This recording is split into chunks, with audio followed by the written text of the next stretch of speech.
بزحاتيات كباخا والمحرت أيقودلني مو محارني تعوز شفاني أبسا الشحراي أبا قلتنا مدحنا يسوس كريستوس نابزا مدري سلمنتايو متيو تبل حتى أسف حبيلكم كتقلت لنا كبار أملاخ مرتي نالخم كبلا إذا حتى الشي يودع ميديا يورد حفتنا ظاهر هذا اللي يسوس كريستوس ناوز مدري نمنتاي مسيو يسوس كريستوس ناوز مدري زمسألو مقنيات بناء أدامنا بناء أدام بناء هيوان بدلنا حق እግዚአብሔር በመጣሐስና ደቅ ሰባት ንምድሓን أدامنا هيوان ንምድሓን እዩ ዝመጸሉ ምኽንያት ነዚ ደሞ ወእትወለድ እንወለተ ወለትከ ኢሉ ኣብ መጽሐፈ ቀሌምንጦስ ተቀሚጡ እንረኽቦ ማለት እዩ ካብ ጓልጓልካ ተወሊደ መስቀል ተሰቂለ ከድሕነካ እየ ዝብል ንኣዳም ናይ ተስፋ ቃልኣት ኢሉ ነይሩ ማለት እዩ ኣዳም ሕጊ እግዚአብሔር መሰፍረሰ እንዳነበዐ እንዳበኸየ ተስፋ ቆሪጾ ዝነበረሉ ካብ ጓልጓልካ ተወሊደ ኣብ መልዕልተ መስቀል ተሰቂለ بحمشت معلتن فرقان إلو قليسوا مالتي حمشت معلتن فرقان مالت ناي دك أدامنا دك كلهم دك سبات وزمن رزي مالتيو أما كرا أبسقاي أبسقال مات زنورو الزمنيين وسلام حمشت شحن حمشت مئتن زمن أما تفدا أما تكونني ناي مكرا ناي كونني ناي سأل مات زمن توهايدي سوا مالتي امدما أبيل اسكدم زكارياس نايزم كلهم أبو نبيات دم فوسيسو دك أدم كدحن أي كعلن كاب جزياوي حمامنا بشتات هستفعل عليه الأمبر كاب زل على ما حريات ناس أخوص أو ما يكعلن مو كاب ناي أبيل مسوائي تزقرب كأي الحوز قتل طريقنا كاب أبيل دم جميرو كساب زكارياس بيت مقدس أبو يوحنس مطمق مالتي بيت مقدس دمو زفسسه نايزم كلهم نبيات بزمن إلياس زفسسه ناي نبيات دم ندق أدامنا نأدامنا ندق أدام كدحنا يقال تايدايو نزين كلو نخدحن قن من مسيو مالتيو قويتانا مدحانيتنا يسوس كريستوس مسيو مالتيو أو قداس إبيفانيوس ديامي تقصو مالتيو امدما أبيل اسكدم زكارياس إلو كاب أبيل اسكاب زكارياس فسسدم كتاكم سلذي كاله ويدمو كدحننا نصا كاموت كدحننا زي كاله كاب حطيات كدحننا سلذي كاله كاب اسرات كفتحنا سلذي كاله كاب صلمات نبرهان كوصنا سلذي كاله سلذي كاب حطيات نابصدقي كاموت نابهيوت كاب بارنت نابنصانت كاب صلمات نبرهان زوصنا ويتانا مدحنينا ኢየሱስ ክርስቶስ ስለዝኾነ ካብ ሰማያት ወሪዱ ካብ ዲና ካብ ቅዱስ ድንግል ማርያም ተወሊዱ ማለት እዩ መለኮትነትን ከይለቀቀ ናይ ስጋ ገንዘቡ ገይሩ ስጋ ደግሞ ናይ ዲና ቅዱስ ድንግል ማርያም ደግሞ ስጋነትን ከይለቀቀ ናይ መለኮት ገንዘቡ ገይሩ ተዋሃደ እንብሎ ማለት እዩ ናይ ዲና ቅዱስ ድንግል ማርያም ካብ ስጋ ካብ ነፍሲ ተወሲዱ ተዋሂዱ ተወሊዱ ማለት እዩ እነዚህ ደግሞ ኣብ ትንቢተ ኢሳይያስ ምዕራፍ 9 ቁጽሪ 1 እንታይ ዝብል ኣብ ጸልማት ዝነበረ ህዝብ ብርሃን ወጸሉ ይዝብል ብርሃን ወጸሉ ኢየሱስ ክርስቶስ ምስ ወረደ ኢየሱስ ክርስቶስ ምስ ተወለደ እዩ ብርሃን ወጽልና ማለት እዩ ኩሉ ወዲ ሰብ ነፃ ኮይኑ ማለት እዩ ስለዚህ ኢየሱስ ክርስቶስ ካብ ዲና ካብ ቅድስት ድንግል ማርያም ካብ ምድሪ ዝወረደሉ ምኽንያት ፍቅሪ ደቂ ኣዳም ፍቅሪ ደቂ ሰባት ይስሕብዎ ፍቅሪ ሰባት ምንም ከፊልና ዘይኮነ ፍቅሪ ሰባት ፍቅሪ ናይ ኣዳም ፍቅሪ ናይ ደቂ ሰባት ኣገዲድዎ ንኸድሕን መፅኡ ማለት እዩ ካብ ኣዴና ካብ ቅድስቲ ድንግል ማርያም ተወሊዱ ስለዚ ኣበዩ እንተወልድ ወሪዱ እንተልና ኣበይ ተወሊዱ ጉን ሓቢሩ ዝተሓዝ ስለዝኾነ ማለት እዩ ወሪዱ እንተልና ኣበይ ተወሊዱ ኸእዩ ካብ መን ተወሊዱ ዝብል ማለት እዩ ካብ ሰማያት ወሪዱ ንዓና ከድሕን እንተልና ካብ መን ከተወሊዱ ኣበይ ከተወሊዱ ዝብል ክልቲኦም ሕቶታት እዚኣቶም የስዑ እዮም ማለት እዩ ዝተወለደሉ ኣብ ኢየሩሳሌም ኣብ ቤተልሔም እዩ ዝተወለደሉ ግን ኣብ ናይ ከፍቲ ምሕደሪ ሓለውት ከፍቲ ጓሰይቲ ዘለውዎ እዩ ተወሊዱ ማለት እዩ ኣዴና ቅድስቲ ድንግል ማርያም ዮሴፍ ንኽቁፀር ናይ ህዝቢ ቆፀራ ስለዝነበረ ሒዝዋ ምስ ኸደ ንኣጋይሽ ምሕደሪ ስለዘይነበሮም ንኩሉ ጋሻ ዝመፀ ምሕደሪ ስለዘይነበሮም ኣብ ናይ ከፍቲ ምሕደሪ እዮም ሓዲሮም ማለት እዩ ናይ ግዜ መውለዲ ኣስዓት በፂሑ ይብለና ኣብ ናይ ማቴዎስ ወንጌል ምዕራፍ 2 እና ሉቃስ ወንጌል ምዕራፍ 2 ንረኽቦ ማለት እዩ እዚ ማለት እዩ ስለ ኢየሱስ ክርስቶስ ኣብ ናይ ከፍቲ ምሕደሪ ከም ዝተወለደ ካብኡ ደሞ ደቂ ሰባትና መላእክት ሓቢሮም እግዚአብሔር ከም ዘመስገኑ ስብሐት ለእግዚአብሔር በሰማያት ወሰላም በምድር ስብሐት ለእግዚአብሔር ምስጋና በሰማይ ለእግዚአብሔር ምስጋና ይሁን ኣብ ምድር ደሞ ንደቂ ሰባት ሰላም በጎ ይሁን እንዳይሎም ደሞ ዘሚሮም ማለት ስለዚህ ደቂ ሰባትና እግዚአብሔር ወልድ ኢየሱስ ክርስቶስ ዝተራኸቡሉ ምስጋና ዝጀመሩሉ ደቂ ሰባትና መላእክት ሓቢሮም ዘመስገኑሉ ፍሉይ ዕለት እዩ ናይ ብርሃን ዕለት እዩ መላእክት ግን ዘመስከሩ እንሆ ኣብ ዳዊት ከተማ መድሓኒት ተወሊድልኩም መድሓኒት እዩ ኢየሱስ ማለት መድሓኒት እዩ ሓደ ሰባት ኢየሱስ ክበሃል ተሎ ከምዚ ካልእ ነገር ዝመስለሞ ኢየሱስ ማለት መድሓኒት እዩ ክርስቶስ ማለት ኣምላኽ እዩ ክንፅጉዕ እንተለና እግዚእነ ወኣምላክነ ወመድሃኒነ ፈጣሪና ኣምላኽና መድሓኒትና ኢየሱስ ክርስቶስ ነው ኢና ንብሎ ማለት ስለዚህ ኣብ ቤተልሔም ተወሊዱ ካብ መን ተወሊዱ እንተልና ካብ ኣዴና ካብ ቅድስቲ ድንግል ማርያም ቅድሚ ምፅናሳ ድንግል እያ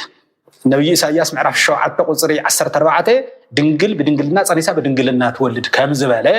ስሙ ደሞ ኣማኑኤል ክትብሎ እያ ኣማኑኤል ማለት ደሞ እግዚአብሔር ምሳና እዩ ቅድሚኡ ግን ካብ እግዚአብሔር ርሕቅና ነርና ሓጢያትና ብበደልና ስለዚህ ካብ ኣዴና ካብ ቅድስቲ ድንግል ማርያም ተወሊድ ኣብ ቤተልሔም ማለት እዩ ኣብ ቤተልሔም ኩሉ እንተሎ ድንግል ማርያም ቅድመ ዓለም ካብ ኣብ ብዘይ ኣዶ ተወሊዱ ማለት እዩ ኢየሱስ ክርስቶስ ድሕሪ ዓለም ደግሞ ካብ ኣዴና ካብ ቅድስቲ ድንግል ማርያም ብዘይ ኣቦ እዩ ተወሊዱ ኢየሱስ ክርስቶስ ማለት ካብ ኣዴና ካብ ቅድስቲ ድንግል ማርያም ብድንግልና ፀኒሳ ብድንግልና ወሊዳቶ ማለት እዩ ቅድመ ምፅናሳ ድንግል እያ ምስ ፀነሰት ግን ድንግል እያ ቅድመ መውላዳ ድንግል እያ ክትወልደ ተላ ግን ድንግል እያ ድሕሪ ምስ ወለደቶ ግን ድንግል እያ ድንግልና ዘለዓለማዊ እዩ ዴና ናይ ቅድስቲ ድንግል ማርያም ስለዚህ ኣብ ቤተልሔም እዩ ኢየሱስ ክርስቶስ ተወሊዱ ኣብ ቤተልሔም ምስ ተወለደ ግን መላእክት ተመስጊኖም እዮም ሓለውቲ ግን ሓቢሮም ምስ መላእክት ተመስጊኖም እዮም ሰብኣ ሰገል ግን ውህብት ሒዞምሉ መፅኦም እዮም ነገስታት ማለት እዩ ሒዞምሉ መፅኦም እዮም ወርቂ ዕጣን ከርብየ ሰለስተ ነገር ሒዞምሉ መፅኦም እዮም ብጣዕሚ ዝገርም እዩ ሓደ እቲ ህፃን ወዲቆም ምሰዲኡ ረኺቦም ይብላ ኣብ ማቴዎስ ወንጌል ምዕራፍ 2 እቲ ህፃን ይብል ምሰዲኡ ረኺቦም ወዲቆም ደሞ ሰገድሉ ትሳጥኖም ፈቲሖም ደሞ እቲ ክቡር ዝኾነ ውህብቶ ሒዞምሉ ዝመፁ ደሞ ወርቂ ዕጣን ከርብየ ሰለስተ ነገር እዮም ሒዞምሉ መፅኦም ማለት እዩ ምክንያት ግን ኣለዎ ማለት ሰለስተ ሒዞም ኣብ ኣደስ ኢላት ንወታ ቃላት ምስ ገለፅኩማ ሕጂ እታ ዝበልኩማ ገፀ በረከት ሒዞምሉ ዝመፁ ሰብኣ ሰገል ወርቂ ከርብየ ዕጣን ኢልኩም እሞ እንታይ እዩ ዝመስል ብናይ ቤተክርስትያንና ወርቂ ትርጉሙስ እንታይ እዩ ከርበኸ እንታይ እዩ ዕጣንከ እንታይ እዩ ኣብኣ ከለኹማ ከተብራህሩና ኢለ እሺ ሓደ ምስ መፁ ኢየሱስ ህፃን ምስ ኣዲኡ ረኺቦሞ እዩ ዝብል ክርስቶስ ካብ ኣዲኡ ክንፈልዮ ኣይንኽእልን ክርስቶስ ብቻ እምበር ኣዲኡ ኣይተድልየና ዝብል መናፍቃን ኣለዉ ስሕተት እዩ ኣዲኡ ካብ ወዳ ደሞ ካብ ኣዴና ካብ ቅድስቲ ድንግል ማርያም ክንፈልዮ ኣይንኽእልን ኣምልኮት ግን ነምልኮ ግን ንኣምላኽናን መድሓኒትና ኢየሱስ ክርስቶስ እዩ ስለዚ ምስ መፁ ኣዲኡ እቲ ህፃን ምስ ኣዲኡ ረኺቦም ይብል ወዲቆም ደሞ ሰጊዶምሉ ይኽብል ወዲቆም ሰጊዶምሉ ሓደ ደቂ ሰባትና ኣምላኽ ምስ ፈጣሪኦም ዝተራኸብሉ መዓልቲ ምኾነ የረድአና እቲ ህፃንስ ምስ ኣዲኡ ረኺቦሞ نتابع حاتي أتريقنا دنبرنا حاتي أتريقهم دنور دك عدم كلهم مس كريستوس زتراخبوا العلت مخانو حدا يردنا كالا ايدم وديقم سجدوا لي يبل زم الله املاخ مخانو دمو امليخم وديقم سجدوا لي يبلنا تورق عطان كربي ناي منتاي يترغمو زبل ورقي زمصلو نصح باهري اخا ورقي ابጭቃ انت دربيخمو تጭቃ نتورقي كخيرو ايخلن ورق እዩ ኣብ ሓዊ ተተኸመጉን ወርቂ ተፈቲኒ ይዝወጽእ ማለት እዩ ስለዚ ንምሳሌ ንጹህ ብባህሪኻ ንጹህ ኢኻ ቅዱስ ኢኻ ልዑል ኢኻ ክብሉ ወርቅ ምጽዮምሉ ማለት እዩ ዕጣን ደግሞ ካህናትን ትሸውም ካህን ኢኻ ሊቀ ካህናት ኢኻ ኢሎም ካህን ከም ዝኾነ ሊቀ ክህነትን ዝህብ ኣምላኽ ምዃኑ ሊቀ ካህናት ደግሞ ምዃኑ ክህነቱ ደግሞ ዘለዓለማዊ ካብ መልከጼዴቅ ጀሚሩ ክህነትን ዝህብ ኣምላኽ ወይ ደግሞ ሊቀ ካህናት ንዘለዓለም ሊቀ ካህናት ኮይኑ ዝነበር ካህናትን ዝሸውም ኣምላኽ ምዃኑ ደግሞ ዕጣን ኣቀሪቦም ማለት እዩ መቸም ዕጣን ክዕጠን ተሉ ብካህናት እዩ ብዘይ ካህናት ዕጣን ኣይዕጠንን ካሊእ ደግሞ ከርቢ እዩ ከርቢ ኣምጽዮምሉ ንዓና ክትብል ኣብ መልእልተ መስቀል ክትስቀል ኢኻ ከርቢ ብጣዕሚ ይመርር እዩ ነፍንጫኻ ከርቢ ብኸርቢ ኣብ ቤተ ክርስቲያን ኩሉ ግዜ ኣይዕጠንን بعمت حنت معلتي أتعطن مالتي نسا دمو غويتانا مدحنتنا يسوع كريستوس أبز تسقل الله مغابيت 20 شعاتن علة عربيو مالتيو ناي اب 1 ساعات اب 3 ساعات اب 6 ساعات 9 ساعات 11 ساعات اب زيني زعطن افتن مكرا افتن علة عربي مغابيت 20 شعاتن مالتي انتي مالتي زي بطعمي يزمرر ايات كريستوس مكرنا عنا ختبل زمرر زخني دق سبات سرحو بدل حطيات يقرن ختبل مكرا ختقبل مسيخا نعنا ختبل امل انت مسقل ختسقليخا ختشنكريخا مكرا ختقبليخا مرير زخنا حموت دمو ختستيخا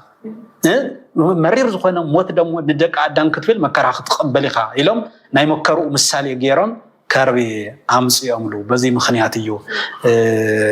تي كربي زمص معناتي نبي إسحاق كون قدمو تزاري يوم تنبيه إسحاق معرف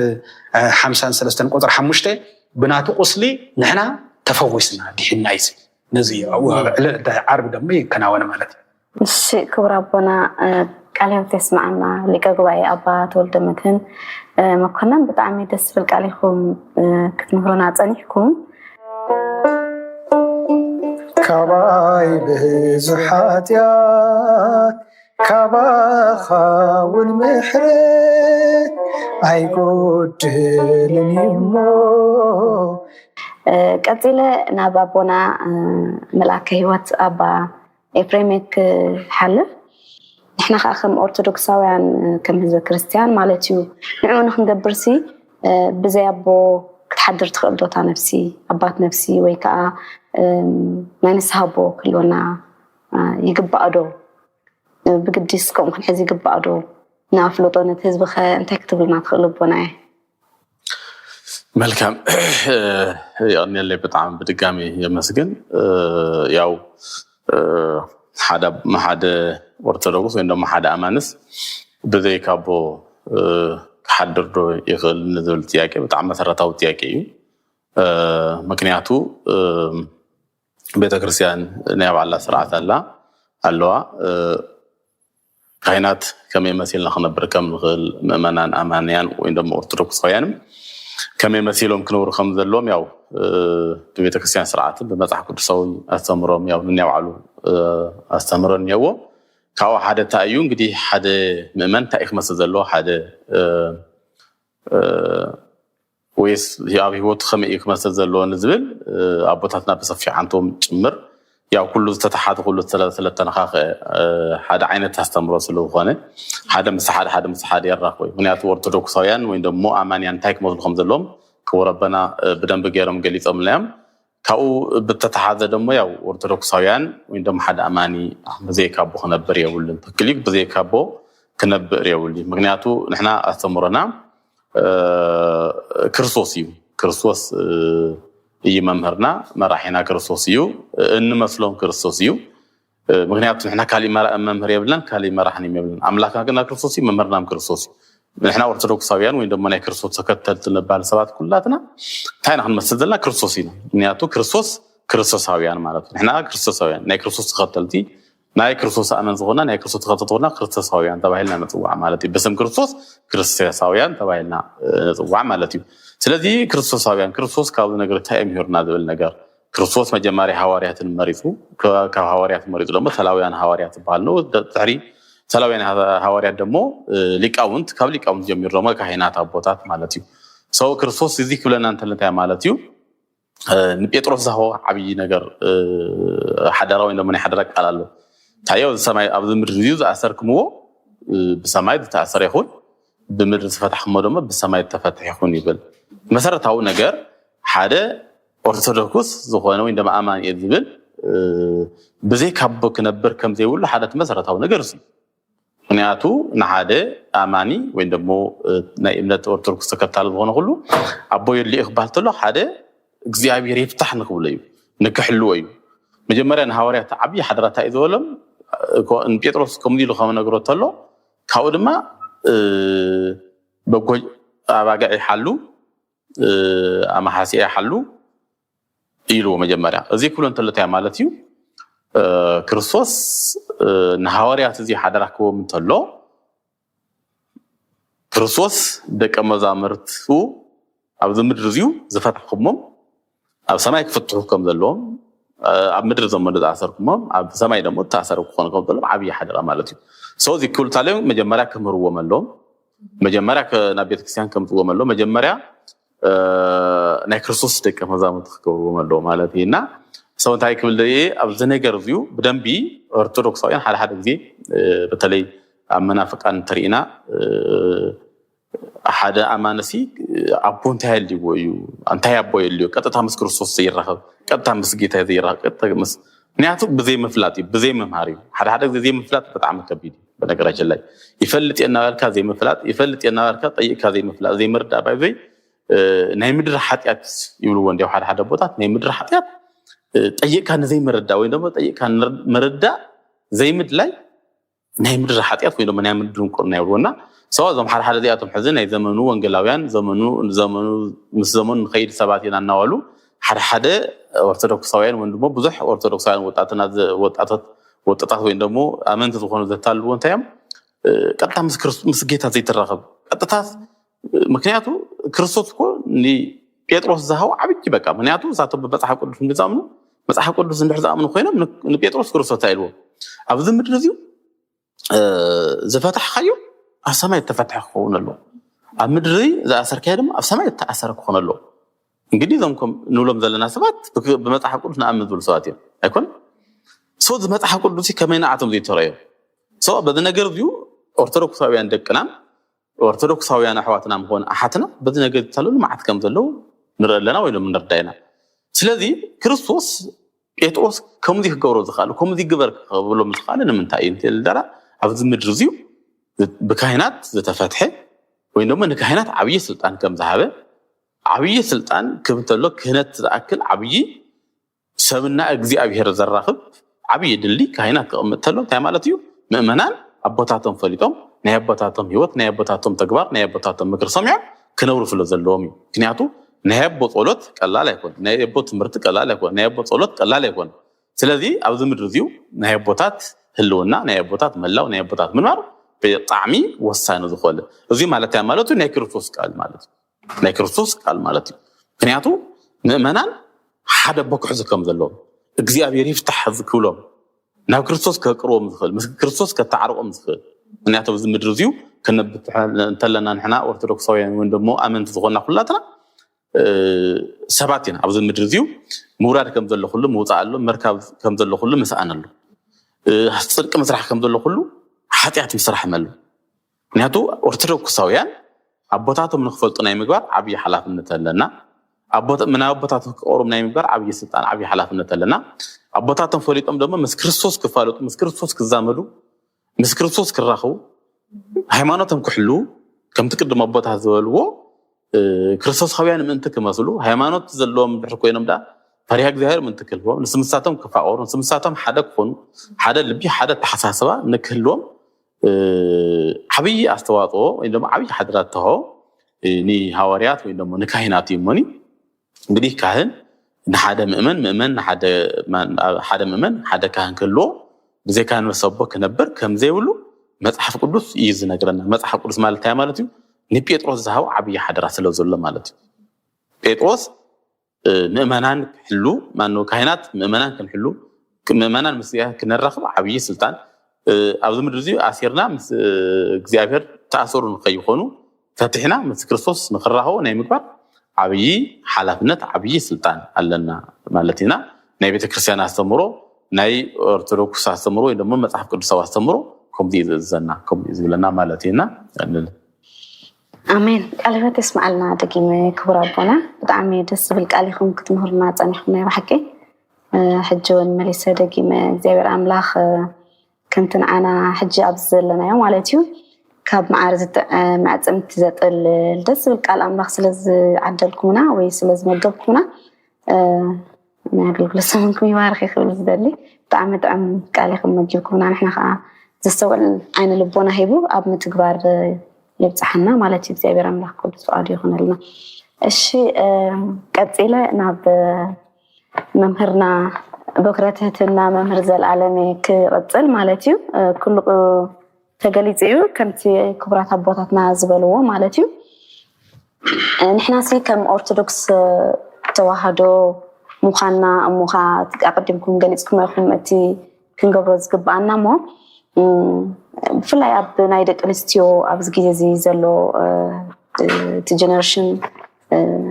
ንኣሽቱ ወይ መንእሰያት ዘለና ሙኻ ኣብ ስደት ዘለና ሲ ከም ኦርቶዶክሳውያን ሙኻና እንታይ ዓይነት ኣለባብሳ ኢና ተን ደቂ ኣንስትዮ ክንለብስ ዝግባአና ግን ብፍላይ ከዓ ነተን ደቂ ኣንስትዮን ነተን ደቂ ተባዕትዮ ኣብዚ ግዜ እዚ ዘለና እንታይ ምክሪ ትህቡና ካብ ኣከዳድናና ትሒዙ ሲ ኣካይዳና ከመይ ዓይነት ክኸውን ኣለዎ ኢልኩም ትሓስቡ ክቡር ኣቦና ጽቡቕ ድጋሚ ያቕኒለይ ጽቡቕ ሓሳብ እዩ ጽቡቕ ጥያቄ እዩ ኣብ መላእ ዓለም ንረከብ ኦርቶዶክሳውያን ብፍላይ ደሞ ደቂ ኣንስትዮ ኣለባብሳና ዘምሕራ ኣይኮነን ንግግርና እውን ዘምሕራ ኣይኮነን ካብ ኣደታትና ዝፈርገጠ ኣተሓሳስባ ወይ ድማ ዝወፀ ኣተሓሳስባ ኣለና ኣለባብሳና እውን ውፅእ ዝበለ እዩ ንግግርና ውፅእ ዝበለ እዩ ስታይልና ውፅእ ዝበለ እዩ ታሕቲ ምሁርና ኣለኩም ዝብል ሓሳብ ጽቡቕ ሓሳብ እዩ ምክንያቱ ኣቦታትና ሊቃውንት ገልፅዎ ፀኒሖም እዮም ኣቦናም ገሊፆም እዮም ግን ተወሳኺ ሓሳብ እዩ ዝነገር እምበር ያው ይጠቕለሉ እቲ ሓሳብ ማለት ደልየና እንታይ እቲ ሓሳብ እንግዲህ በነገራችን ላይ እንታይ ዝበሃል ምእመናን ብቻ ይኮንና ንወቅስ ሕጂ حافظ إن جنرال حسب ده لك ده اللي وصلك مأمنان لك عيو خاب جزائر وخانا جزائر من قد وصينا لنا بزيلي وصي مالو لك عيو وصي مأمنان مالتي لك بعض مسارات كخمسة وبنا قد صوت صنحهم قدسنا بطاتنا حواريات يوحنس وانجيل معرف إسراء كاف دي إسراء كل تيتايلسي كريستوس ناوم قربنا دك مزامرتنا اف بلاهم اف مس بلاهم عمل فسق بس مالهم يزي كون تايلو بمدر ز اثركما سما يستاثري بمدر فتحكما بسما يستفتحي زي السلطان هو هو مهاري لما ابنا قدم ينغرنا يرم 18 ماتيوس اذا تطمق ونبل بسما اول مسكدس اذن تاي سلطاني اي مسار ني مفتاح سلطان خمسه هو معناتي اوز منقد زي كن عيه ነገር አለ عيه زيد ነገር አለ አቦታትና ፀሐይ ተይረብረዎም ጸልማት ገበሮም ዕሾኽ ከያስከፎም ናይ አራዊት ናይ በረኻ አራዊት ከይተጸየፉ እዮም ይረማ አለ አልወ ነገር ወአልወ ነው ዘይተሰማዕ ቃሎም ውስተ ኩሉ ምድር ወፃ ነገር ወእስካ ጽናፈ ዓለም በፀሐነው ይወምዱ ዳዊት ልባ አምላክ አቀደሙ ነተማ አቦታትና በቸስ በነገራችን ላይ አቦታትና ቀደሙ ምሪኦም ወይም ተነገራሲ በመንፈሰ ትንቢት ሪኡ ለእግዚአብሔር ነቢያት በመንፈሰ ትንቢት ወተናጸረ ገጽ በገጽ ወይ ደግሞ በመንፈሰ ትንቢት አቀደሙ አቦታትና ሪኦም ወይም እግዚአብሔር ሰርሖ ዘለ ኣብ ቅዱሳን አቦታትና ኣብ ሐዋርያት ሓዲር ሰርሖውን ዋዕሉ በትንቢት ሪኦም ያቀደሙ አቦታትና እና ቅዱስ ዳዊት ሓደ ዝይ ተናገሩ ምክንያቱ ስልጣን መስተዋሃው ተማ አቦታትና እስከ ዓለም ፍጻሜ زيرمو كم زمهر قاعد بمنفسة نتريوه مالتي أنا ناتهم أبوتاتنا أسر خنختلي قبا أبوتات ما جمر حجمر أفتو تولد يكون أوه مخنياتو زابير أو إسحاقياس حدا تشعة تايبن زرت زي أرنير زابير كم سدون كم مرات قاصلنا مقارنة يرنا ولا تزار لما أدينا بسانك بسياري دامزيو ما يترافلني جاكي مكوننا كم سدون وجمرة يلو عميس إلو زمير الله مالتي أو زيوم سيرو مو قدس أملاكنا مرحني عالم يسوع كريستوس بعلو ماتيوس تشعة تخفر عسر تخلته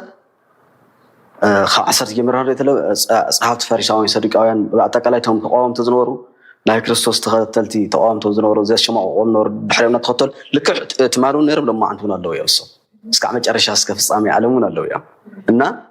من تاينوي خمسة كهات ياتنياتات ما خلقاتو يبلع ستي لهم فتينا ممالتي نا أفتش ساعات بيتنا مرحنا يسوع كريستوس تايلو مالت ملأت منفس قدس يرخون شو تم هواريات متى ملأت منفس قدس معزي مرخو كريستوس مسات مقا 3 عام 3 صبح مستمر مس حمامه مس تسقله مس موته مستنسى موتنا قتيل مستنسى نا سمايات مسعرجه صنو تسفاو لعاب اسكتلبس حيل ما اريام يلوا تمبطاتنا تمهاريات مالتي كاسماء حيل اسكاترخوسي او صنحلوهم او يرسالم صنحلو يرسالم خعبيت كريستيان امثال السماوات يرسالم قدس كريستيان او زي صنحلوهم منفس قدس جنتم وليهم ابطاتنا هواريات منفس قدس استمروا منقدي او ني هوارا سرع معرف خلته خملكت لها فقد حد جمرنا بامثال اسات ورد خمس سماء يزل منفس قدس خمس اسات مسيل وردنا انا حدهم عرفهم يل انه دم حدهم خا خاصه عن قالن ساسو حزب بستاكلو بتمنا ساعي قالي حزب دمو ساعه خلتي هاجر استمازو بوم قانقا تناغرو سيرس تفعل علي قانقا تناغر يلن تاريخهم مالتي شاف صغارخهم افت وانجل استناغرنا انت ايزل نتوم زعمنو ولدنتاو ميلناي ولدنتاو ميل ولدنت مالت ናይ እግዚአብሔር ደቅ ስልጣን ከዓዩ ሞይሱ ولدنت ካብ እግዚአብሔር خنولد ገርና ይኸምታ አንቶን ተናገርና ቀደም ተዘዘርዘ እንደገና ደግሞ ስልጣን ደግሞ አለ ስልጣን ደግሞ ናይ ምሳር ናይ መፍታሕ ደግሞ አው ይጸጋ ይወና ቦታትና ማለት እና ተጸጋዚ ግና ምን ያቦና ቀደም መልአክ ህይወት ገልጾም እዮም ተወረት ተራረድ ከሐዋርያት ተላውያን ሐዋርያት ሊቅ አበው ካህናት አው ዘጽሕ ማለት እና አውዝ ዓለም ብጥርሽ ዓለም ብዝሪ ዓለም ዘሎ ኦርቶዶክሳዊ አቦና ከገልጾ ተሎ አንተ ሁሉ ኦርቶዶክሳዊ ይባሃሊ ማይተ ክርስትና አሲሩ خرلو أتم كان أتم دارش زلون خرلو أسيرهم الله تخرمنا نتيفلت ويلنا إن عنده تهاي ما نتجنتها كريستوس ممثالية اللي مجمرة مثالية تشعة 14 قدامي هلا طب فريها زيادة مجمريات بيلو زيادة مفرح زيادة كن فرحة لنا نادتاتنا من قد نختلنا خلي ختلا تخلا ويختلا تخلا تنحواتنا زيادة كفرحة له أنتم حواتنا نيابوتاتهم علابس نيابوتاتهم سنسرعات نيابوتاتهم استراتيجي يحلوا مالتي زيارة زفر حي زيارة زفلت كايكن خونا يخلني إنها أو صراحة زي كن عايز جبنا بعالم أكف زلوا أرثوذكساويان أبوتات بتلي مرحتي عن هلنا نهلي أبونا يمني نعلم ممري أبونا يمني ممر زلالم نعلم ممريه أبا ملاكيوت نعلم ممريهم ديكو قوي نعلم ممريهم نايقود ويخ على يقلي يكون عالم زريا زل بتلي بزح الساعات زمننا تكنولوجي زمچاچو زمننا لنا كله هيوت يستعلل مالتي انا نافت هيوت نافتني نسح منقد زموصل منقد ግን ታገብረሎ ካስወሎ ወድሰብ ከመሃረሎ መንገድ ተዘጋጀለ አፍታናይ ማቴዎስ ታዲያ ታይልዎም አፍታ መላእክት መንፈስ ቅዱስ ስለዘረخ ስለጨናነው ታይልዎም አለ ክርስቶስ በዓሉ ሕሙም ሰብሲ በዓል መድኃኒት ይዝሃደን ይሉ ንምንታይ أشتكونا حكمنا خيرو مرحان توصل قرصة تخوين قرصة لنيل خلينا وحتي يدحنين عندنا خالي نخون نجار تخوين مرفي توقي يدحن وديو نخون نجار مرحان توصل ويك موت خلي مالتي لا كم موتنا خلي سلازم تاي توانا هنوصل نجيب عنا كريستوس سامج عشان تالي إمساي كل زاركان على الهاتان نهات ياتني تاتنبر نزاركان يكون كم زمت أخوي لمال زي حج حدا أو عالم عكاز له بصحات يات سريح له أنا خميلة بقى أصلين حدا جرم عباد حجن زاهر عملاكو من ورد له إيه خاصة ما يسمع بعلكوي فكرة السحاولة ولا أصحاب كلامنا تالا فارسي نود لك زاهر سحوا خم نورو خرباتو سكعمات خاوس حوا ናይ ክብሩተይ ለቃቀ መለኮተይ ተፈለ እንሆ ደግሞ ካብ ድንግል ማርያም ዝልዕለ ስጋና ካብ ድንግል ማርያም ዝወሰደ ነብሲ ምሳና ብግልህ ኣካለ ስጋ ሒዘ ተሸኪሙ ምሳና መከራ ዝተቀበለኮ ፍቅሪ ኮይስሕዎ እቲ ፍቅሪ እዚ ንፍለጦ እዩ ዋና ቀንዲ ነገር እዚ ተፈሊጥና ኢና ናብ ህይወትና ንምለስ ፍርሃት እግዚአብሔር ታዲና እግዚአብሔር ሰማይና ምድር ፈጠረ ኢሎም ናቦና አንተ ወሰፈ መንፈስ እግዚአብሔር በላይ ለባህር ኢሎም ሞይሳ አንተ ወንገልጸውና ያ ቁጥር 3 ዘላ ማለት እዩ ስለዚ ሰማይና ምድር ዝፈጠረ እግዚአብሔር እንሆና አይና ናአኻትኩን በዓለም ዝርያ ዘለ ህዝቢ በአየር በአውሮፕላን ይበርር መኪና ይበርር በባህር ይኸይድ መርከብ ይሻገር መንገድ ርሑቅ መንገድ ይኸድ ምን ዝያራምዶ ዘሎ እግዚአብሔር ይኮነ እዚ እናረሳዕናዮ ምክንያቱ መብልዕ መስተ ፍቅረ ነዋይ እግዚአብሔር ያርሰይ ቅዱስ ጳውሎስ ምጥቅስ ወለ ማለት እዩ ፍቅረ ነዋይ እግዚአብሔር ያርሳዕካይ ሃይማኖቱን ያክሕድ ኢልዎ ስለዚ እቲ ገንዘብ እዚ ፍቅረ ነዋይ ወይ ከዓት እዚ እንትንብሎ ደግሞ ሓሲብናሉ ተንሰርሐሉ ዓለም ዘለ በቃ ምስተሃለ ወድስ ናይ ክርስቲያን ህይወት መጀመሪያ እግዚአብሔር ክፈልጥሉ እግዚአብሔር ተፈልጥ ደግሞ ክጸውም ይጽልይ ክሰግድ ክንበርከኽ ክምህለል ክልምን ክበኪ በተለይ ዘመንና በእውነት አውዞ ሕጂ መላእ ዓለም ትከታተልዎ ዘለኹም አውዞ ነው አፍቶ ሚዲያ እዚ ስፔሻል ሚዲያ ዘለኹም ክትከታተሉና ክታስተውዕሉ ይግባእ ዘመንና ክፉእ ዘመንና ነና ክፉእ ዘመን ይዘንየ እቲ ዘመን እዚ ጭፈራ ዘድልየ ይኮነ ምስዕሳዕ ዘድልየ ይኮነ ካሊ ዘድልየ ይኮነ ናብ ብኽያት እንምለሰሉ ማለት ቅዱስ ኢዩኤል ነብይ ኢዩኤል ደቂቀ ነቢያት ካብቶም ደቀቅቲ ነቢያት ዝበሃሉ ኣናእሽተይ ዓበይተይ ቀደምቲ ኢሉ ይፅሕፎም እዩ ኣብቲ መፅሓፍ ኣቦታትና በኋላ ቀደምቲ ዝኾነ ቀደም ኢሎም ዝፅሓፉ ዝዘገቡ ሊቀ ነቢያት ሙሴ ብፆም ብፀሎት ዝተረኸቡ ፆም ፀሎት ያው ሊቃውንቲ ያው ትምህርቲ ይገልጽ ምስጢር ይገልጽ እና ብፀሎት ንመፁ ኣቦታትና ዓበይቲ ነቢያት ንብሎም ንሙሴ ንጌድዮን ካልኦት ኣለዉ ማለት እዩ ንእያዙ እንደገና ናብዚ ክንመፅእ ዘለና ደግሞ ኢሳይያስ ቀደምቲ ነቢያት እቲኦም ኢሳይያስ ኤርምያስ ንበሃሉ ደግሞ ኣርባዕተ ደግሞ ሞይሶም ዓበይቲ ነቢያት ይበሃሉ ዓበይቲ ነቢያት ዝተባሃሉ ናይ ባዕሉ ቀደምቲ እዮም ቀድሞ ዝተረኸቡ እዮም ዓበይቲ ዝተባሃሉ ብዙሕ ዝፀሓፉ ኣብቲ ኢሳይያስ 66 ምዕራፍ ይፅሒፉ ደቂቀ ነቢያት የስ ደቂቀ ነቢያት ደግሞ ኣለዉ ደቂቀ ነቢያት ማለት ባቀማምጠም ወይ ብኸበሮም ንእሶም ኣይኮነን ዝሰርሕዎ ስራሕቲ ንእሽተይ ስለ ዝሰርሑ ኢሎም ብዙሕ ዘይደኸሙ እዩ ምክንያቱ ኢዩኤል 3 ምዕራፍ ይፅሒፍ ዮናስ 3 ምዕራፍ ይፅሒፍ እና ካብቶም ደቂቀ ነቢያት ዝተናገሩ ሓንቲ ቃል ኣላ ሓንቲ ክንወስድ ኢዩኤል ምዕራፍ 2 ካብ 12 እዚ እግዚአብሔር ተመየጠ ሃበየ በኩሉ ልብኩሙ በጾም ወጸሎት በምህላ ወበላህ ጽባቅ ቦና ካብ ኩሉ ታ ኣና ሓንቲ ቃል ደስ ዝበለተኒ ካብ ዝበልኩም ማሲ መጀመርያሲ ፍርሃት እግዚአብሔር ወይ ከዓ ጥበብ ፍርሃት እግዚአብሔር ያ ትብል ቃል ያሳያ ካብዚ ኩሉ ጥዑም እንዲ ቃል እግዚአብሔር ግን ደስ ይላትና ማለት እዩ ንሕና ከኣተን ደቂ ኣንስትዮ ብፍላይ ከዓ ኣብዚ ወለደዚ ወይ ከዓ ኣብዚ ናይ 21 ክፍለ ዘመን ዘለና እንተደኣ ፍርሃት እግዚአብሔር ኣለና ኮይኑ ከምታ ቀዲምኩም ዝበልኩም ዋናተን ቅዱሳን ኣዴታትና ንክንመስል ንኽእል ኢና ወይ ከዓ እግዚአብሔር ኣምላኽ ክድግፈና ይኽእል እዩ ልብና ርኢ ማለት እዩ ከም ኣነ ምባል መስለኒ ኣዋ እንታይ ይመስልክ ሩትየ ሕጂ እቲ ሓሳብ እዚ ዝተናገርክ ትኽክል መጀመርያ ፍርሃት እግዚአብሔር ክህልዎ ብሰው ማእሰር እዩ ጥበብ ቀዳሚ ያለ ጥበብ ፈሪሃ እግዚአብሔር ተባሂሉ መጀመርያ ጥበብ ዝተሃለ እግዚአብሔር እዩ ፍርሃት እግዚአብሔር ንፈርሖን እግዚአብሔር ኢና ትጥበብ ተሆና ጥበብ ንረኸውን እግዚአብሔር ምልባሲ ክርስቶስ ከምቲ ቅዱስ ጳውሎስ ጻዕዳ ለቢሰ ኢልኩም ጻዕዳ ልበሱ እዛ ኣረጋ ልብስኩም ደውሪኹም ሓድሽ ልብስ ልበሱ ዘሎ ክርስቶስ ልበስኩ ማለት ክርስቶስ ምሰልኩ እዩ በመከሩ መከራ ምስታፍ ኣብ ስደትና ደግሞ ክርስቶስ ተሰዲዱ እዩ ኣብ መከራው መከራ ተቐበሉ እዩ ኣብ ጥሜትና እውን ተጸሙ እዩ እግዚአብሔር ኣብ ሽግርና እውን እግዚአብሔር ተሸግር እዩ ብሰውነቱ ማለት እዩ በኣምላክነቱ ይኮነን በኣምላክነቱ በመለኮቱ ይኮነን ብሰውነቱ ግን መከራ ተቐበሉ እዩ እዚ መከራ ንክርስቶስ ንመስለና እዩ ሓሳብ ታዋና ነገር ግን ናኡ ክወስድና ዝኽእል ይእዚ እግዚአብሔር ተመየጠ ሃበየ በኩሉ ልብኩም ብፍጹም ልቦናኹም እግዚአብሔር ሲ ሕጂ ከም ዝበለ እዩ ሕጂ ትማሊ ኣይኮነን ትማሊ ዝነበርና ይፈልጠና እዩ ፖድንታሊ ዝነበርና ይፈልጠና እዩ ታመፃፀና ይፈልጦ እዩ ወዲ ሰብ መፃፃ ማለት እዩ كنت حز عاوز حجي تمارس بك يا أخلاقكم يلنا يا أخلاقكم حجسي بمهلان بصومن بصلاتن ببخياتن بسجداتن بنوعاتن تمارسوا ما كدهم ملوس سلم لواسو تقول له سلم لواسو أو سلمات عادك أسو بخيلو يناجر أو زا أقدر أم خينو نتايني أنا حجي أو زمن ننوي نازن هنا ننوي ون لك عبز مسرة تناجر الله ما أقول وسيم تهايلم معرف سلست خنريت لنا تناي بحريت بخالي بتو خالي رسول الرئيلة ما أقول وسيلو سلمات سلم له وسيل ناو زيارة وسيل الناس وخمس مخدة يوناس تنوجس تاي ولا يلتناي نوجسنا نوي ساميرو أداميسو كله مخازفان ورده واي تتعرباسيو خازفان ورده لو سن جفافا ناخور لو سن جفافا نهرق ما كايدون سرعة كله أي رافت نقص نوزن ريل خاو قد تسبق خاوي وناس قبل السوكس جمرسو تايبلا إنه كل هاد كن إنسانات تصوموا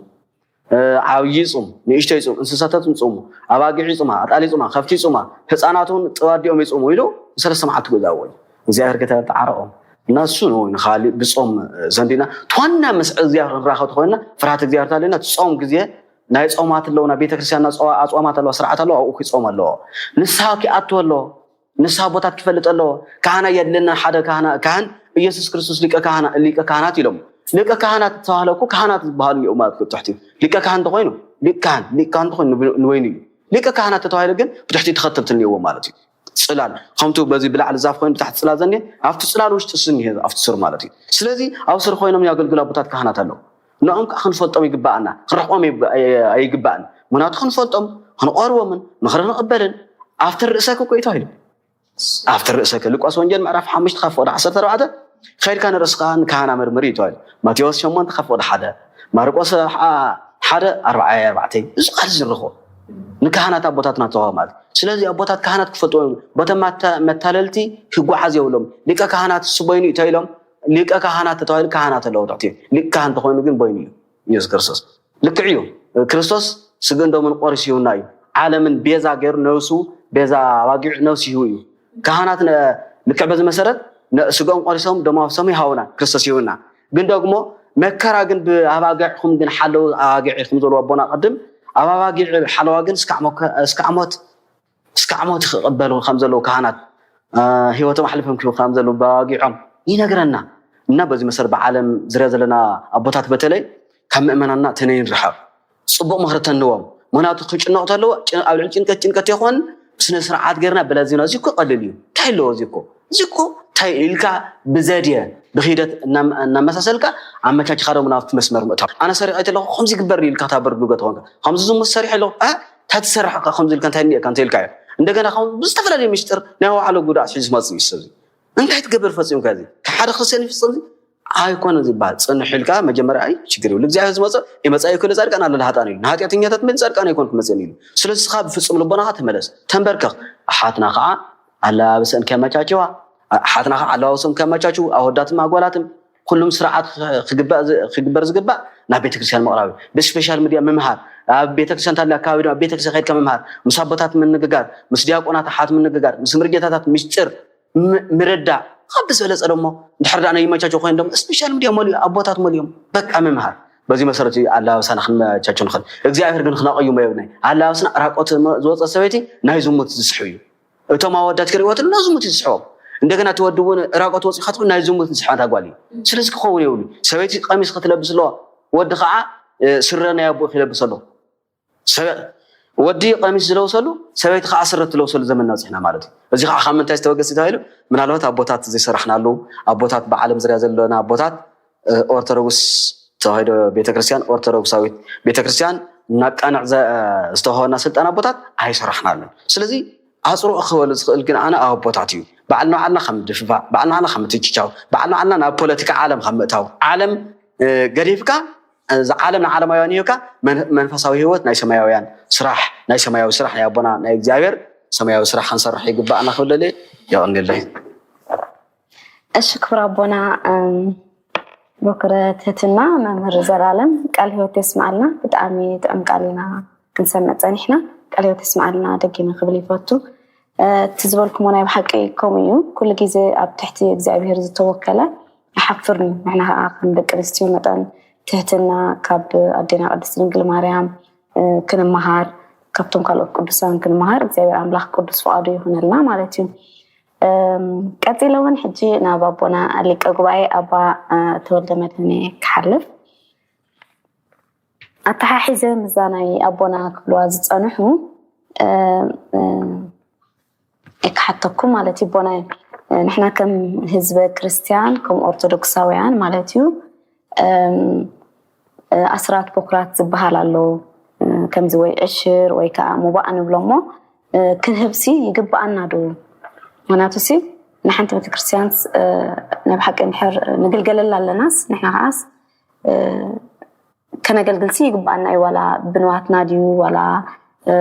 بعشر مسالة ديو ويكا بعسرات بكرات ديو مو كمي تبلو وصفهم كمي انتي لكم تمهرنا وانتي لكم تمعدنا نحن سي قبونا كنقبرسي قديوتو ديو تهزبي ايك بلوكم زدني مغنياتو الشلالي لو زحالفو سبسلة زلي عسرات بكرات زين هبالنا ويكا كم عشرين لنا نقلزو بزح يكوننا تتقيمنا إنا نخيد بكريستيان ناسي نحنا تقلقلنا لأنا نخيد مبر كنا قلقلاسي بزح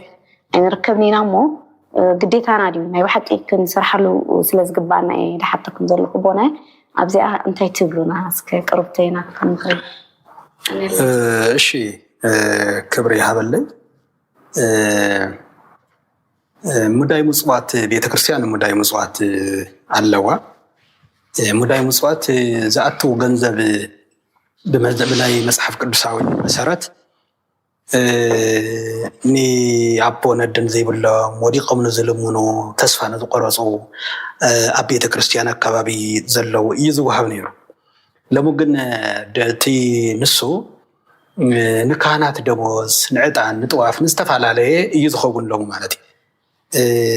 ناي كانات دموز جن تاين يرون تيلنا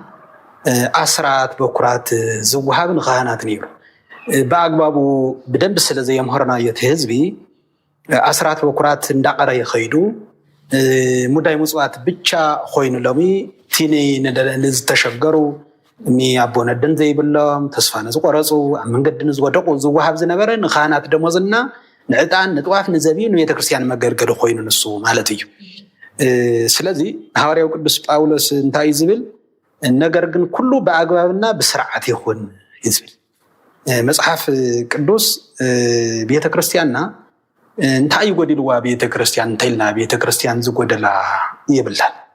أبوتاتنا قوني لمنا يوم زان برو أبويني أبوتاتنا كل نجر أستخاخي لما قمي تملنا يوم سندم ما بيتيا بيت كريستياننا كل نجر زت سرعة تستخاخل أيو دوغما كأننا كل نجر ده أي من أربعة تابانا حد شجر زر عسرات بكرات بأقبابو نخيوت نمنا بأقبابو نخيبو تقبرن تعيو بدم بالسلازي يمهرنا يوم سلازي فلوت ودعنبر منان عين هبني لما يكونن عين هبني لما يكونن قدم كله ابنتهم سلاز قدموا ابنتهم يوم زقدموا ابنته زقدم سبب دقمو قرشي عسرات بكرات كاب قرشي عسرات بكرات كاب زرخو كايو كله عسرات مالت كاب عسرته حنت مالتي كم مئتي عسرته كاب حدشح مئتي بتعمل زقرمكم كل እግዚአብሔር ተንትሻዓተ ንዓና ሂቡት ሓንቲ እዩ ንእግዚአብሔር ኣእትዋ ዝብል ዘሎ ኣነ እግዚአብሔር ፈጣሪኹም እየ ኣምላኽየ ትሻዓቲዑና የምፅውን ዓኻትኩም ሓደ ኣኽለኩም እንተዝብለና ስታይ ደኸም ገብር ነርና ኢና ትሻዓቲኡ ንዓና ሂቡ ተሓንቲ ግን እግዚአብሔር እያ ኢሉ ዘእግዚአብሔር ለእግዚአብሔር ዘቄሳር ለቄሳር ግብር እኳ ንኸፍል ኮይና ንመንግስቲ ግብር ይኸፍል ሓቀ ግብር ግዴታ ስለ ዘለዋ بحقنا بحق ما أنما يقارن حقه قديتها سلزلوا እግዚአብሔር ግን አገዲዶ የኮነን ዝገዛና بفقادنا ስለዝኾነ ግን እግዚአብሔርና ይነፃ አምላኽ ስለዝኾነ ግን ንሕና ክንርስዕ ይግባን ስለዚህ አስራት ማለት ካብ 10 ሓደ ካብ 100 10 ካብ 1000 ደሞ 100 900 ናውትናየን ካብ 1000 ቅርሽ እንተሊኡና ሓደ ክርስቲያን በክርስቶስ ዘአመነ ዝተጠመቀ ሓደ ሽሕ ቅርሽ እንተልየናስ ተሓንቲ ሚእቲ ንቤተ ክርስቲያን ንእግዚአብሔር ይዝህባ ማለት እዩ ንሳ ደሞ ንምንታይ ኣትኸውን ንኻህናት ደሞ ይኸውን ንዕጣን ንጥዋፍ ንዘቢብ ንልብሰ ተክህኖ ዝተፈላለዩ ንንዋየ ቅዱሳት ጭምር ይኸውን መገልገሊ ማለት እዩ ስለዚ ተን 900 ናትናየን ተሓንቲ ሚእቲ ንእግዚአብሔር እዚኣ ምንም ትኸብደ ኣይኮነትን እንታይ ዳይ ብዘይፍላጥ ክኸውን ዳይኽእል ዳ እምበር ስለዚ የምሃርና ንሕና እውን በደንቢ ስለዚ የምሃርና መቸም ጠንካራ ሓላዊ ኣባጊዕ እንተልዩ ተነባጊዕ ዳጉሻና ሳዕር ፈልየን ይፈልጣ እዩ ንምንታይ ታዳጉሻ ክበል አንተ ለዋ ተለይሉ ስለዚ መልሰን ኩሉ ግዜ ይፈልጣየ አፍታ ዳጉሻ ክበጽሕ ተለዋ ወይ ጥቃዒሉ ወይ ደማ መሸላ ገለመለ ክበጽሕ አንተ ለዋ እንታይ እንዝኾና ኩሉ ግዜ ተለይሉ ስለዝኻለመን ስለዚ መልሰን ጥዒሰና ያን ዝኸዳ ማለት እዩ ንምንታይ ጠንካራ ሓላው ስለዘለወን ማለት ጠንካራ ሓላውና መምህር ተልእዎ ምእመናን ደግሞ ሕጊ እግዚአብሔር አይጥሕስን አስራት አፍታ ሰዓታ ጊዜ የምፁ ምእመናን ማለት ነው በኩራት ማለት ደግሞ ናይ መጀመሪያ ማለት ነው በኩራት ናይ መጀመሪያ አብ ኦሪት ዘዳግም ምዕራፍ 12 ቁጽሪ 17 በደንብ ዘርዝሮ የሚጥወይ ስለ አስራትና ስለ በኩራት ማለት ነው ስለ አስራት ስለ በኩራት በደንብ አቅሚጥወዩ መጽሐፍ ቅዱስ ማለት ነው ስለዚህ ካብ በኩራት ማለት ናይ በኩሪ ናይ መጀመሪያ ማለት ነው በኩርና የመጀመሪያ ነው አድና እንታይ ይገበሩ ተም ምእመናን መጀመሪያ ሓፍስን ተለው እንታይ በመጀመሪያ በስማ ቢለው ማማአቲቦም ተንምህርቲ ስመ ማርያም ዝባል አለ ተፈልጦ ይኹም ያው ሁላቱም ትግርኛ ስለዝሆነ ማለት ነው ስመ ማርያም መጀመሪያ እንታዩ በኩር ያዚያ ለመጀመሪያ ኒ እግዚአብሔር ያ ተፈስ እንበርና ብለቆታ ከይተፈስና ማለት ዚሮ ይኹም ክንደየናይ ከም ዝፈልጡ ተመበታትና ተነዴታትና ተስርዓታ ምንም ይሐፍጎን ክሳብ ሕዝ ዘለዩ መጀመሪያ ማይ ለማለት ዓውዲ እዚ ዝሃብካኒ ባሪኽካ ዝሃብካኒ ካብዚ ኩለይ ዕሊፍካ ፀሓይና ማይ እንዳፈራረቅካ አብሲልካ በፀሓይ አብሲልካ በፀሓይ ደሞ በፀሓይ በማይ አብፅሕካ በፀሓይ አብሲልካ ናውዝ ንዝፍረዚ ዝሃብካኒ ክብር ምስጋና ንዓኻ ይኹን ኢሎም ነታ ምድሪ ስዒሞም እግዚአብሔር አመስግኖም መጀመሪያ ስመ ማርያም ንእግዚአብሔር አመስግኖም በማርያም ስም ሰይሞም እዮም ዝውዎ بديو بتقدست قدست دنجل مريم مالتي سم مريم يلوم بسم مريم بتاسم أديها ولادتك قدست دنجل مريم يلوم سم مريم يلوم نبينا يحفظوا يا قوم طوا مالك خاورم من أولقوت يوم زحفظوا مالك برنا عخا أي حفظن مالتي إذن تأي بكرات مالتي ويدم خب خووني خيل كولد خووني خيل زجرمكم إياك إمنا حنا أدينا قدست دنجل مريم بخرم ناي مجمريان سايا بخرم النسايا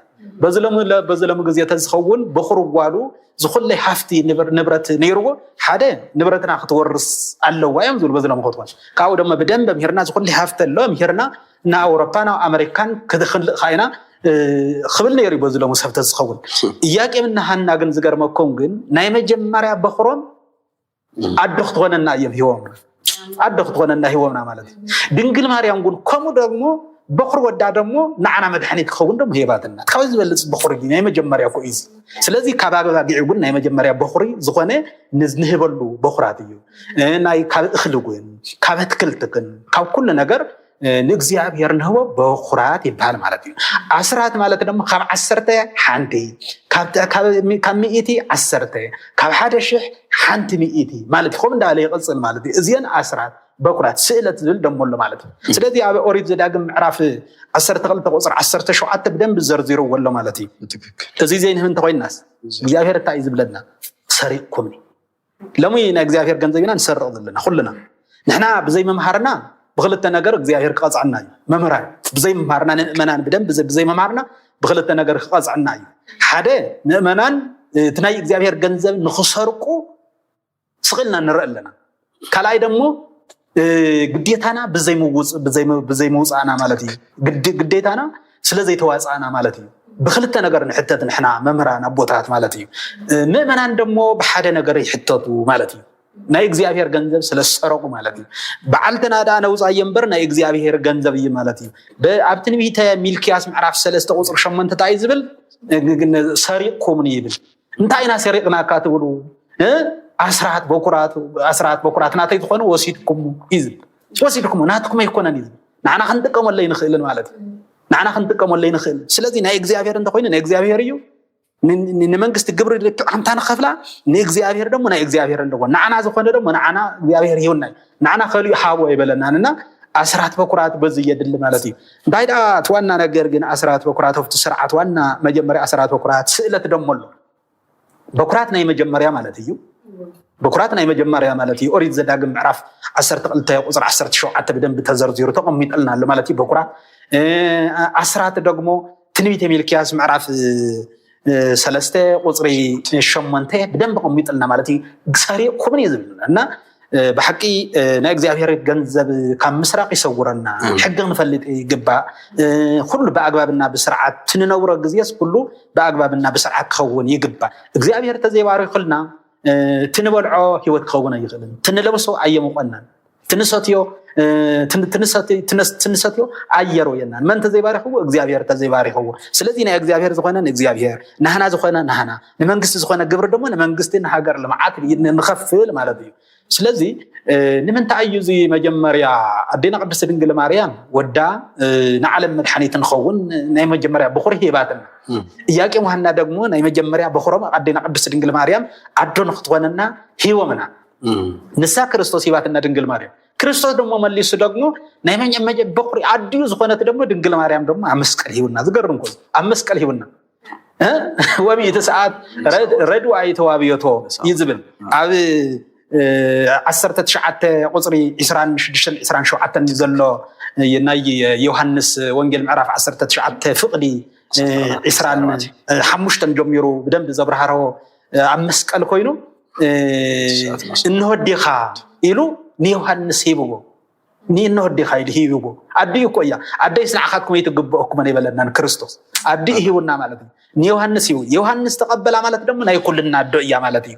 እንሆ ወድኺሉ ደግሞ ዮሐንስ ይብዋ እንሆ ደቅኺሉ ኩልና ደቃ ንኽንኸውን ደግሞ ይብዋ ማለት ስለዚህ በሐደራ በአንሁ አዶ ትኾንና ናይ አምላኽ አዶያ ናይ ኩልና አዶያ ስለዚህ ተቀበልዋ ዮሐንስ ንኩልና አዶ እያ ማለት እዩ ስለዚህ ኢያቄም ወሃና ቅድስት ድንግል ማርያም በኹር ገረም ሂወምና ማለት እዩ ድንግል ማርያም ደግሞ ወዳ በኹር ወዳ ደግሞ ኢየሱስ ክርስቶስ ደግሞ በኹር ወዳ ክንብል ከለና ናይ መጀመርያ ናይ መወዳእታ ንሱ ካሊ ወድ ይብላል ሓደ መናፍቃን ዓብይ ስዕተት ዘለዎ ኣብ መጽሐፍ ቅዱስ ዘይተባሃለ ናይ አይሁድ ቅንዓትና ክፍኣት ርዮም ካሊ ካብ ዮሴፍ ዝወለደቶም ካልእ ተለዋ ይብሉ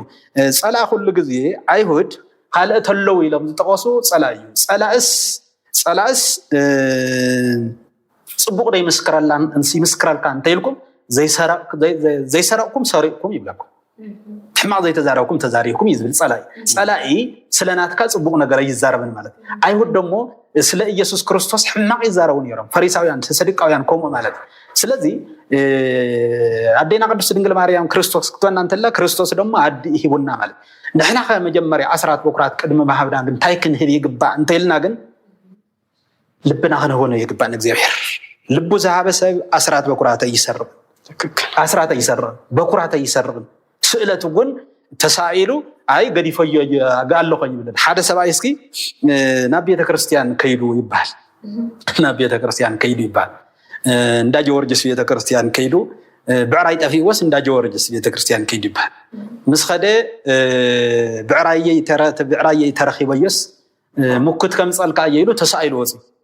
ካብ ቤተ ክርስቲያን ካፍቲ ቅጽር ቤተ ክርስቲያን መስወፀ ዝብዕራይ ሰዓሪ እንዳበል እንዳጋሃፀ ረኺቡ ወፍትዳር ማለት ነው ተመሊስ ጆርጅስ ግደፈ ዝብዕራይ ረኺበ የለኹ ይባል ስለዚህ ስእለት ተሳኢልና ስእለት ዝኾነ ሰአንካዮ እዚ ግበረለይሞ ናይ ክብርኻ መግለጽ ደግሞ እግዚአብሔር እኮ ይሙጠን ንሕና ነው ግን ናይ ክብርኻ መግለጽ ደግሞ አነስ እዚ ክገብር ይይልና እግዚአብሔር ጥቅምና ሪኦ ይኮነን ዝፍጽመልና ተዘይሃብና የጉን ይፍጽመልና ወዘን በለንሳሉ ይፍቶተነ ይብላል መጽሐፈ ኪዳን ታይዝብል ወዘን በለንሳሉ ይፍቶተነ እንተይ ለመናዮ ዘርሌና ነገር ሐሲቡ ፈሊጡ ዝህብ አምላኽ እዩ بزرع بزدهسس ነገር እግዚአብሔር ዝቋጻጸረና ይኮነን ማለት እዩ ስእለት ተተሳኢልና ኣብ ሰዓቱ ክነብጽሕ ይግባእ ማለት እዩ ኣብ ሰዓቱ ክነብጽሕ እግዚአብሔር መጀመርያ ልብና ክንህወ ይግባእ ኢለና መጀመርያ ልብና ኣብ መጽሐፈ ምሳሌ ምዕራፍ 23 ቁጽሪ 26 እንታይ ዝብል ወደይ ልብኻ ሃበኒ ዓይንትኻ ደግሞ መንገደይ ይረአያ ልቡን እግዚአብሔር ዘሃበሰብ አዕንት ደግሞ መንገድ እግዚአብሔር ይሪያ ማለት ነው መንገድ እግዚአብሔር ይሪያ ደግሞ አከዳዱን እጉን የምሕር ማለት አከዳዱን በዝሎሚ ብዙሕ ንርኢ ዘለና ክረምትና ሓጋይ አለባብሳና ክረምትን ተሪኢኹም ምድርጉን ኩሉ ቢሳዕሪ ለምሊማ እያትረአ أفتو مسكرة مكابة بدم بأببات أمحرة كله لبيس أياتر حاجة سابارانا كله طرح زبانا يتخون تي زافات كون كله دريو مالت كرمت دي يدس حاجة ينتلكم كرمت يدس كل نجار مالت ودي سوون كلبس انتلو يزوم حول مالت أوري زداد معرف عسران كلتن قصري حمشتن تعيزبل ودي نايسبيتي أيلبس سبيت دمو ناي وداي تلبس لمي أودات بيجاما يلبسو بيجاما زبحال الله بيجاما نايزن عرب هاجر دلبسو أودات زيك لبسو ترئ مالتي دك أنستي دمو سر لبسن تريئو مالتي نناوتنا نجر بيت كريستيان تفوت ودا إن خن لبس جبع كل جزينا لبنا نجزيافير انتهينا جو كابنا إجزيافير فقعدين وصل نجزيافير من قد دمو عينتنا كل جزية يخطلا مالتي سلدي على باب سانا انتهي كمسل اللي وانتيلو حدا على باب سانا كريستياناوي على باب سا كالاي ككريستياناوي على باب سا قبال انتلو بيت كريستيان تقبلو دق انستيون وحزب للبسي صغرن تشفينن يتقلب بعرسن حواريو قدس باولس رئسن تايزبل صغرن يغلببا يكنانبا يبل عودات دغمو صغروم اينوحو يبل وانا سيت دمو صغرا تنوح يبل معناتيو صغرا لك خم مغوناصفيا صغر زي بلا وانا سيت እንዳቆረጽት ወጽ እንተ ሆይና መጎናጽፊያ ዘይብሉ ታቦት ሙሳ ማለት ክልክ አም ታቦት መጎናጽፊያ ክብሩ ዝኸውን ማለት እዩ ንጓለን ስቴት ደግሞ ጸጉራ አለባበሳ ክብራ እይ ማለት ያ ክብርቲ ወድሰብ አለባበሱ ንምንታይ ጥራሕ ዝባነው ዝጎጹ ሕርፍና ዝመስለው ሰባት አለው ጣዕም ሰተቲ ጥራሕ ዝባነው ዝወጻ አዳም ሕግ እግዚአብሔር መሰፍረሰ አወሪ ዘፍጥረት ምዕራፍ 3 እንተሪናዮ ሕግ እግዚአብሔር መሰፍረሰ አዳም ጸጉ ተገፊፉ ትዝለበሰ ሁሉ ተገፊፉ ጥርሑ ተባሪዩ ሓደ ካብ ገነት ዝአክል ስፍራ ርስቲ ሲኢኑ ካላይ ጸጉ ተገፊፉ በዘይ ልብስ ወጽዩ ማለት እዩ ብምንታይ ብዝሰርሖ ኃጢአት ብዝበደሎ ፈጸም ገበን ማለት እዩ ሕግ እግዚአብሔር ምጥሐስ ራቆትነት እዩ ጥራሕ ዝባንካ ሙጻይ ሕግ እግዚአብሔር ምጥሐስ ማለት ስለዚህ ኩሉ ግዜ ሕግ እግዚአብሔር ክንሕሉ ይግባአና ማለት እዩ ስለዚህ እግዚአብሔር أسرات بكراتنا نوز بأقوى خون يجبا اللبابسنا بأقوى خون يجبا تكنستيو قمش جيران زينور جباري تبهلكون بهلنا زي اللبابس أتلبس توينا زينور جباري يبلا ديتاتنا زينور جباري دم يبهل ود دم زي اللبابس مالت حد أودات تقول بس حات تملكوا تطريقهم يومنا اللبابس سري تحت بيلهم زخدوا مالتيو عسرت جزية سرية من دحزو زخدوا بزح تريهم زي نوريو يعني مصحف قدساوي يقولنا يكون أنا مالتي نمن تعيزي زيناي شدشته سرسان شدشته ويناي جبرة سدوماويان حق زمان صاير زخم جعنا نساتهم بزي فلتو ومن قد يوم زخدوا زلوا نبحوينا بسلامات يوم زخدوا زلوا جن أي جبرة سدوماويان جن على باب سوم تسر يوم تحت بيلهم بزي قلفي مالتيو بزي قلفي يوم زعت هو مالتي زيناي كلاي ناي أفريقياويان نحنا هجرنا بكأن جزءات هي تجزأت نمبر أفريقياويان بكأن جزءات خجزوا انتلو قلفهم عملوا يقوم يوم يوصلوا من يوم زين أي بارنت مثالي نيجور سدوا موايان مثالي كم خانو كفلت ويجبأ وداتنا لبنا مجمريا نجزيابير هنا أسرات وكرات نجزيابيه لبنا نجزيابير تهبنا يعنتنا نجزيابير انتجرن ولا جزية أسرات وكرات بعقبابو نوس بكرات بعقبابو سئلت بعقبابو نوس إننا بزي من قدي انترأنا يو صبغيو بتلاقي أبزي يوداي ميديا تكاتلو زلهم كل خاتكم بحقي زتاق منا كل جزية كن حزي جبا شلا لين والله ناي أبتني إساياس معرف حدا قصر عسرت شعات تعيزل الشنتي لكم أنت تعزيزكم ناي مدر بركة كتوالعكم بتي لكم قل حاجو خبلعكم حاجو مالتنا إجزابير كساعات مقصفت إمه إجزابير كيق أسفلنا على باب سانا نمحر صبغ يكون سرعات قن حلو يتكرسيان تأززنا كل جزية نخنجبر نعم لخنا مركان فقاد يكون لنا آمين. كلام تسمعنا ليك قوائي نبات ولد متن تعمدس بالكاليكم تزاريكمنا أبا خلكم كاسي أفتاناي على وابسها زوالكماس أوداتون حد كيزي تريخا فاشن تباهيلو تاونتون بزي تبجاجيلو تقلاديدو بلت ريخا مو يا كنت زوالكماس بتحتنا نكرستنا مثلنا وينتهم قدسنا بوتاتنا تمثيلنا تناولت كما والد كما ودات كنكيد نسخم كعوترو كلكم أبوتات مالتيو أبطلتكم ذكرونا إخو أترسعنا نزي حد شولدو زخنا أب سدات أب كل بوتات فحيل زلو من إزاي نخيط أفق وترو أبطلتكم ذكرونا إخو الزدلي مالتيو الشبوتاتنا بتعمي دس بالصانحتي وصانحنا بتعمي دس بالقرنو في ناس منا مالتي كباي بزحات يا كباخا والمحرت عيقود لنيمو محارني تعوز شفاني عبساي شفاني نبودي عملوئي كباي بزحات يا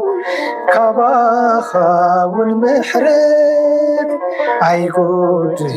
لنيمو محارني تعوز كباتي عبد